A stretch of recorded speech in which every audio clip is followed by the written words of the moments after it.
मुफ्ती तारिक मसूद के बयानात के लिए तारिक मसूद एक्सक्लूसिव को सब्सक्राइब करें। तारिक मसूद एक्सक्लूसिव। मुफ्ती साहब 14 अगस्त मनाना कैसा है? जायज़ है भाई, ये कोई मजहबी त्यौहार नहीं है। मजहबी त्यौहार के लिए मजहब से परमिशन ज़रूरी है। जब मजहबी त्यौहार नहीं है तो हर चीज़ में असल इबाहत है, ना नाजायज़ होने की कोई दलील और ना जायज़ होने। इसकी मिसाल ऐसे, लड्डू खाना इस्लाम में जायज़ है या नहीं? भाई अगर कोई हराम चीज़ उसमें नहीं है तो क्या है जायज़? आपको लड्डू की अलग से कोई दलील लेकर आओ, तो ऐसा तो नहीं है भाई। इसमें असल क्या है? इबाहत है, हलाल है। हराम होने की जब तक दलील नहीं होगी तो क्या समझा जाएगा हलाल? अब इस पर एक इश्काल लोग करते हैं, फिर तो बर्थडे मनाना भी जायज़ है, क्योंकि बर्थडे जो हम मनाते हैं वो मजहबी रस्म के तौर पे नहीं मनाते। उसको मौलवी नाजायज़ और बिदत क्यों कहते हैं? तो खूब समझ लो, हम उसको बिदत नहीं कहते, हम उसको अहमकाना रस्म कहते हैं, जो मिजाज शरीयत के ख़िलाफ़ है। क्योंकि मिजाज शरीयत ये है कि जैसे जैसे आपकी उम्र बढ़े आप मौत का इस्तेहज़ार करो, ना कि इस पे खुशी मनाओ कि मैं इतने दिन जिंदा रह गया। क्योंकि जो माजी था ना वो तो गुजर गया। हमेशा खुशी इंसान को फ्यूचर की चीज़ों पे होती है। माजी, एक आदमी ने कहा अगर इतने दिन में जिंदा रह गया, इस पे खुशी मनाने में क्या जा रहा है? इस पे खुशी होती नहीं है इंसान को। अब देखो, एक 99 साल का हो गया तो 99 साल में केक काट रहे, मैं 99 का हो गया, ओ भाई साहब तेरे अब 1 साल रह गया खाली।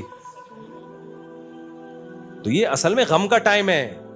तभी हमने बड़े बड़े उलमा से सुना है कि जब हम साल की तारीख चेंज करते हैं ना तो कलम कांप जाता है हमारा।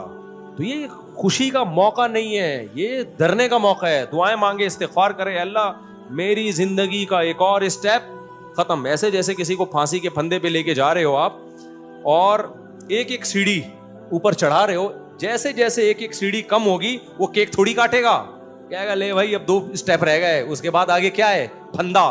तो ये बेवकूफ़ों की रस्म है। हम इसको हराम नहीं कह रहे, ना बिदत कह रहे हैं, अहमकाना काम है। और अल्लाह अहमकाना कामों से खुश नहीं होता। समझते हो कि नहीं समझते? क्या आपकी एक दिन कम हो गया जिंदगी में, आप केक काट रहे हो यार, माशाल्लाह मैं 70 साल का हो गया, मैं 80 का हो गया। ओ भाई साहब, जनाजे का ऐलान क्या हो रहा है? पट्टा तैयार हो रहा है, फरिश्ते भी कह रहे हैं चलो भाई, कब्र भी कह रही है कभी ये जगह किसके लिए है? ये फलां साहब के लिए। तो तभी फिर अगली सालगिरह से पहले इन्ना लिल्लाह हो जाता है इनका, क्योंकि फरिश्ता कह रहा था कि ये तेरी आखिरी थी और तू क्या कर रहा था। हाँ, कोई फरिश्ता आके कह दे ना तेरी जिंदगी में 1 साल हमने और ऐड कर दिया है, फिर आप केक खाएं, बर्गर खाएं, पिज़्ज़े खाएं, हमें कोई एतराज़ नहीं है। तो गोरे तो कर रहे हैं, गोरे तो कहते हैं बस, उनको तो बेचारे खुश होते नहीं है ना, खुशी मनाते हैं वो। हम तो चाहते हैं खुश हों, जिस बात पे हों तो फिर हम उस पर खुश होंगे। ईद के दिन हम खुशी मनाते नहीं, होते हैं भाई, क्योंकि रमज़ान गुजरा होता है, खाने पीने की छुट्टी मिली होती है अल्लाह की तरफ से, तो ऑटोमेटिकली खुशी हो रही है। अल्लाह ने उसी होने वाली खुशी को मनाने का हुक्म दे दिया। बकरीद में हम खुश होते हैं यार, जानवर के हर बाल के बदले में नेकी मिल रही है, गोश्त भी मिल रहा है, और गोश्त अल्लाह की तरफ मंसूब है, खुशी होती है, उसी खुशी को हम मनाते हैं। सालगिरह पे खुदा की कसम किसी को भी खुशी नहीं होती, ऐਵੇਂ ही तकल्लुफ करके मना रहा होता है। वरना इससे क्या कि आप इस तारीख को पैदा हुए थे, हो गए थे ना, या तो आप पैदा हो रहे होते आप, फिर आप खुशी। तभी जब पैदा होता है ना बच्चा, फिर अल्लाह कहते हैं खुशी मनाओ, पैदा हो गया, बकरे काटो, खुशी मनाओ। तो अल्लाह मियां ने हमें बता दिया है कि हाँ खुशी मनानी है, कहाँ खुशी नहीं मनानी, कौन सी अहमकाना खुशी है। तो 14 अगस्त अहमकाना खुशी नहीं है, बल्कि इसमें बहुत सारे फायदे हैं। इस्तेहज़ार हो जाता है कि इस दिन हमने मुल्क क्यों लिया था, इस बहाने हमें पता चल जाता है कि यार हम 2 कौमी नज़रिए के तहत अलग हुए थे, इस्लाम के नाम पे ये मुल्क बना था, अब हम इसकी हिफाजत करेंगे। तो वो कोई भी दिन मुतय्यन किया जा सकता है इस काम के लिए। तो अगर वो वाला दिन मुतय्यन कर दिया जिस दिन आज़ादी मिली थी तो अच्छी बात है, लोगों की एक इस्तेज़ार हो जाता है।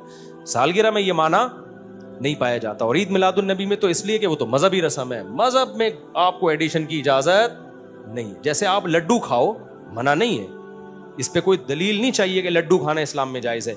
लेकिन लड्डू को अगर मजहब का लड्डू समझ के खाओगे कि लड्डू खाने से मुझे सवाब मिलेगा, ओ भाई फिर लड्डू की फजीलत पर जब तक हदीस नहीं होगी उस वक्त तक लड्डू खाने पर आपको सवाब नहीं मिलेगा। फिर आप एडिशन, ये ऐड कर रहे हो आप इस्लाम में अपनी तरफ से चीज़ें। आप खाओ, अपनी मर्जी पे खाओ, फिर आप शुगर के मरीज हो गए तो इस्लाम को नहीं कुछ कहना।